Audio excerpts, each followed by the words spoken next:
TVT au cœur de l'information.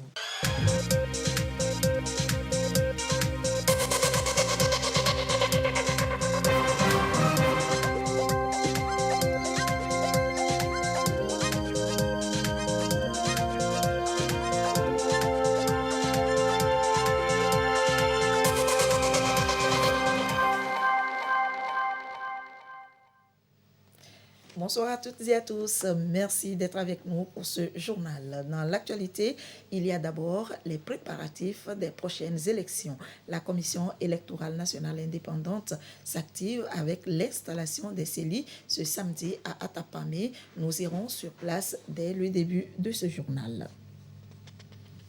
Le Forum national sur un développement de la petite enfance tenu à Lomé, les acteurs concernés se sont penchés sur la mise en œuvre de la politique nationale de développement de la petite enfance, le bien-être des enfants de 0 à 6 ans. Nous irons également dans ce journal à la découverte de 3 jeunes Togolais, des baristas, artistes du café, passionnés par leur métier. En savoir un peu plus sur cette profession très en vogue tout à l'heure. Et puis du matériel informatique mis à la disposition du ministère chargé des enseignements primaires et secondaires, un don de l'UNICEF d'une valeur de 46 millions de francs en CFA. Voilà pour les titres. Bienvenue dans ce journal. Les choses se précisent pour les prochaines élections au Togo. La Commission électorale nationale indépendante a procédé à l'installation ce samedi des CELI à Atapamé, des commissions électorales locales indépendantes relevant des communes au goût 1 et 4 et au goût 2 et 3. Précision, Sylvie Rabtou. À travers cette opération de mise en place des démembrements de la CENI, 2 commissions électorales locales indépendantes sont installées ici dans le goût pour le compte des 4 communes de la dite préfecture. Une première CELI va s'occuper de la commune au goût 1 et 4 et l'autre va s'en charger de la commune au goût 2 et 3. Dans chaque CELI, les responsables mesurent déjà la mission qui les attend dans le contexte du processus électoral. C'est une grande mission qui nous a été confiée. Celle qui consiste à organiser les opérations électorales qui commencent par le recensement et pour aboutir aux élections. Nous entendons travailler en toute impartialité et pour que le processus avance bien. Et tout d'abord, nous tenons aussi à remercier les plus hautes autorités qui ont estimé que nous avons les valeurs nécessaires, les qualités nécessaires pour faire ce travail. Il y a des règles et des principes à respecter dans l'exercice de nos fonctions, notamment la probité, l'impartialité et l'indépendance. Donc nous allons mettre en œuvre ces principes pour que les objectifs soient atteints à la fin de notre mission. Avec l'installation des CELI, le processus rentre donc dans sa phase active. Ces CELI ont pour mission de conduire à terme un processus apaisé et réussi des opérations liées aux prochaines élections, notamment les régionales et les législatives. Ces CELI, comme on les appelle, sont sur le terrain de Lomé à Saint-Cassé pour exécuter les décisions de la CENI. Donc les CELI sont nos ambassadeurs, les oreilles et les yeux de la CENI à l'intérieur du pays. Leur travail sera d'exécuter exactement les décisions de la CENI et également les consignes, les directives données par le Code électoral pour que le processus électoral, que ce soit pour les régionales ou que ce soit pour les législatives, que tout se mène à bien jusqu'au résultat final. Chaque commission électorale locale indépendante est composée de 8 membres et représente la CENI dans chaque localité de compétence. Le développement de la petite enfance au cœur d'un forum organisé par Plan International Togo à Lomé. Renforcer les acteurs autour de la petite enfance et c'est dans l'optique d'offrir des soins et services appropriés aux enfants de 0 à 6 ans. Sandra Ziabé.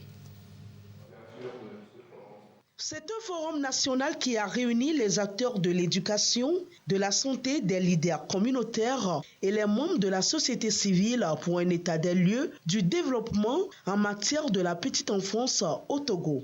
Il s'agit, au cours de cette rencontre, d'élaborer une stratégie d'opérationnalisation de cette politique nationale et de son développement. Le Togo a adopté une politique nationale de développement de la petite enfance en 2018. Et à la faveur d'un projet que Plan International soutient à côté du gouvernement du Togo, qui est le projet PADIPED, nous avons souhaité réunir l'ensemble des acteurs qui sont actifs dans le domaine de la petite enfance pour un débat, une discussion, un échange d'expériences, une analyse du niveau de mise en œuvre de cette politique, afin de pouvoir en ressortir avec des recommandations, des orientations, pour que cette politique soit encore plus prise en compte et encore mieux mise en œuvre sur toute l'étendue du territoire du Togo. Ce qu'ils sont en train de faire sur le terrain, par les actions de sensibilisation, actions de formation des éducateurs, éducatrices, des personnels d'encadrement, participent à la mise en œuvre de la politique nationale de développement de la petite enfance. Parce qu'ils font aussi la réhabilitation et ils vont faire très prochainement la cantine scolaire. Et dans le cadre de ce forum, ils veulent mettre en synergie tous les acteurs, surtout les partenaires, que les actions soient souvent mutualisées. Ce cadre a permis aux participants d'examiner la politique togolaise du développement de la petite enfance et de formuler des recommandations à l'endroit de tous les acteurs pour une mise en œuvre efficace de cette politique. À noter que INADES Formation Togo a tenu ce jour sa 25e Assemblée générale, une rencontre avec ses différents partenaires nationaux pour faire le point des activités menées en 2022 pour de nouvelles perspectives. Esther Diato et Sandra Aziabé nous en disent plus. INADES Formation Togo et ses associés nationaux en assemblée ordinaire conformément au statut de l'organisation. Au cours des assises, tous les rapports techniques, moraux et financiers ont été passés au peigne fin. Il en ressort que l'exercice 2022 a connu du succès. Nous avons fêté les 50 ans qui nous ont permis de faire un bilan et de voir effectivement que nous nous portons bien et surtout que nous arrivons à nous adapter. Aujourd'hui, nous sommes en train de parler véritablement d'accompagner les alternatives au niveau des groupes à la base. L'année 2022 a été dédiée à la promotion de l'agriculture familiale, de la transition agroécologique et au renforcement de la résilience au changement climatique. Ceci à travers des projets au profit de plus de 14 000 bénéficiaires. Au cours de cette année, ce sont 7 projets qui ont été mis en œuvre dans des zones qui se retrouvent dans 21 communes. Et nous avons, à travers ces 7 projets-là, travaillé sur les questions de gouvernance locale et de décentralisation. Ce sont plus de 15 000 bénéficiaires de nos actions avec qui nous avons travaillé en 2022 et avec lesquels nous allons poursuivre, bien sûr, puisque ce sont des projets qui sont toujours en cours. Quelle prospective pour l'horizon 2040 à INADES Formation? Une question qui engage l'avenir et l'identité de l'organisation d'ici à 2017. L'institution mise sur un nouveau système de formation d'une part et d'autre part sur son action en tant qu'actrice de changement aux côtés des bénéficiaires. Nous voulons revoir notre système d'éducation, de formation agricole et rurale. Être davantage un mouvement qui s'engage pas seulement sur les aspects techniques, économiques et sociaux, mais aussi sur les aspects de plaidoyer, travailler avec les gouvernements pour arriver à des changements structurels. Étaient présents à cette assemblée ordinaire annuelle 43 associés de l'organisation. INADES Formation Togo est une ONG d'appui accompagnement du monde rural spécialisée dans l'agriculture, l'environnement et la gouvernance. Barista, un métier, une passion, un art. 3 jeunes Togolais s'illustrent dans ce domaine, le métier des passionnés du café. Ils peuvent transformer une tasse de café ordinaire en une œuvre d'art exceptionnelle. Ils ont même participé à un événement le 3 mars dernier à Dakar, au Sénégal. Carmen Madia Capo. Un barista est un artiste du café et de la machine à espresso qui possède une connaissance approfondie du café et sait le préparer, le décorer et le servir aux clients. Le comité de coordination pour les filières café-cacao, CCFCC, accompagne depuis 1 an 3 jeunes Togolais animés d'une passion pour le métier de barista. Ils ont suivi une formation régionale sur la gestion moderne de kiosques et de bars à café qui s'est déroulée en juin 2022 à Kpalimé. Une formation organisée par l'Agence des cafés Robusta d'Afrique et de Madagascar à Accram avec l'appui du International Trade Center ITC. Toujours avec l'appui du CCFCC, ils viennent de participer au projet e-Coffee Academy à Dakar en qualité de formateur. Une initiative portée par le Sénégalais Abdallah Diop, PDG de e-Coffee, qui ambitionne de former et d'intégrer 5000 jeunes et femmes dans les métiers du café dans les 5 prochaines années. Cette cérémonie a vu la participation des autorités politiques, diplomatiques et religieuses. Le secrétaire exécutif de l'Agence du café Robusta d'Afrique et Madagascar, Accram, a pris part aux manifestations au nom du président en exercice de l'Accram, Anselme Gouton, en présence d'une foule nombreuse. Anselme Gouton, secrétaire général du CCFCC et président de l'Accram, s'est réjoui de la performance des jeunes Togolais et tient à les féliciter et à les encourager à travailler d'arrache-pied pour rester les meilleurs dans le domaine et démontrer le savoir-faire togolais dans la chaîne de valeur du café africain.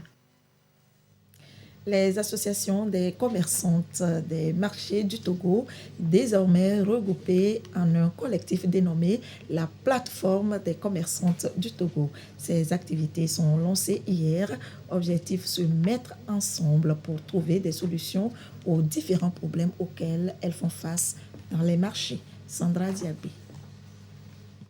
Une synergie des femmes commerçantes des marchés du Togo, un réseau pour mieux se faire écouter.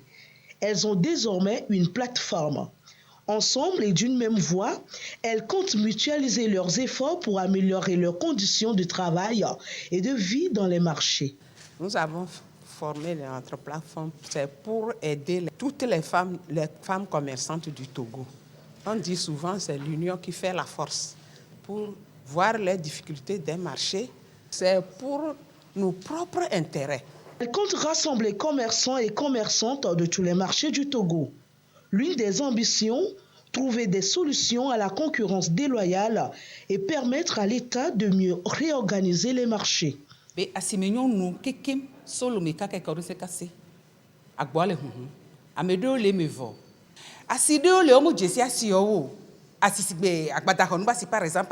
responsables de la plateforme des commerçants veulent aussi disposer des interlocuteurs réactifs et disponibles. Pour y arriver, elles se donnent de travailler étroitement avec leurs premiers partenaires, les élus locaux et l'EPAM.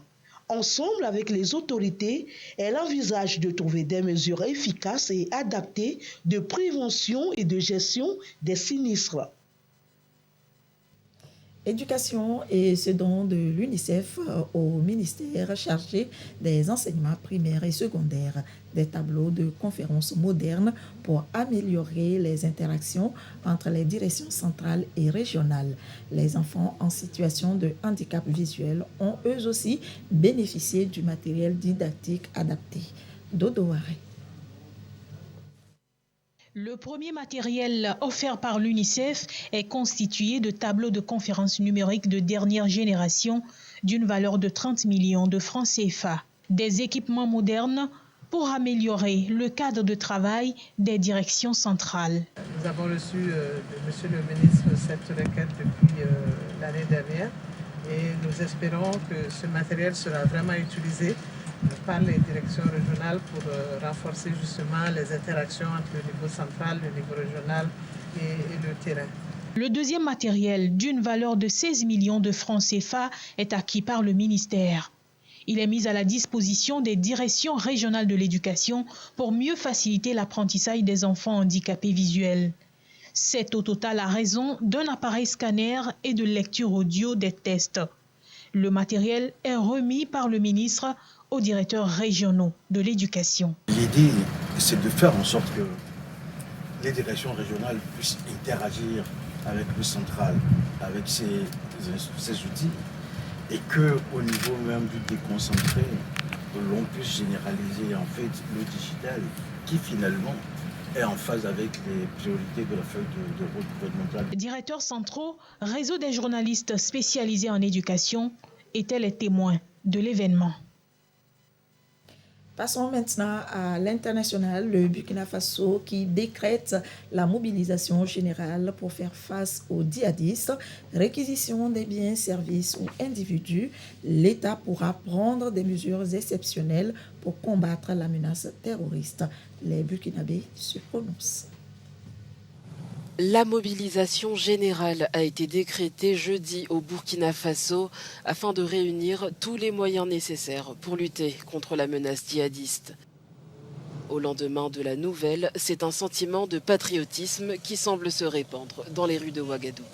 Je pense que si cette mesure-là, chacun le prend à cœur, chaque citoyen du Burkina Faso, en tout cas, le prend à cœur, on va arriver à lutter contre le terrorisme.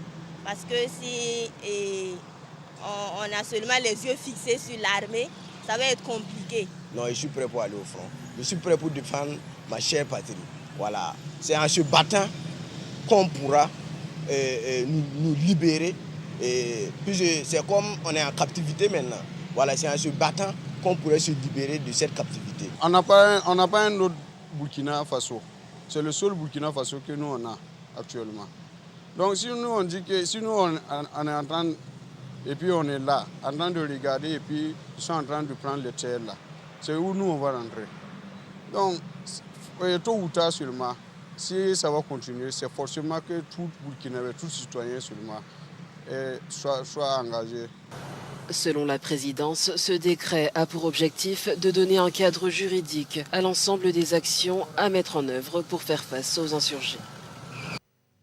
La capitale soudanaise Khartoum est le théâtre d'affrontements depuis ce matin entre l'armée régulière du général Al-Burhan et les paramilitaires des forces de soutien rapide du général Mohamed Dagalo.